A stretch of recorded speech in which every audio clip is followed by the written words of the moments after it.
La mauvaise foi jusqu'au bout. De plus en plus isolé, Donald Trump continue de lancer sans preuve ses accusations de fraude. Envers et contre tout, l'équipe du président sortant veut convaincre du fait que les délais pour recompter les bulletins sont dépassés. Il y a des questions sur qui a changé ces délais. Était-ce le législateur? Était-ce une commission électorale? Était-ce un tribunal? Et si c'était un tribunal, a-t-il abusé de ses pouvoirs en vertu de la constitution d'un État ou de la constitution fédérale?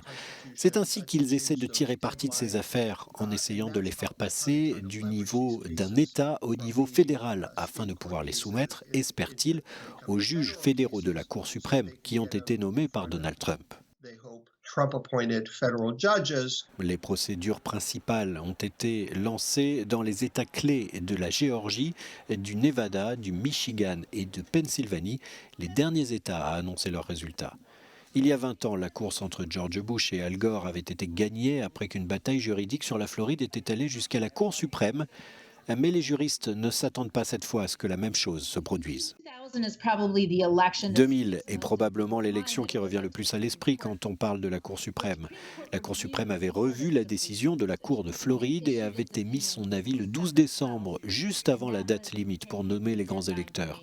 Donc même si l'équipe de Trump essaie de retarder cette décision, de la transmettre aux grands électeurs, puis de la certifier au Congrès, il ne peut pas juste passer le relais à la Cour suprême et dire que cette élection était injuste.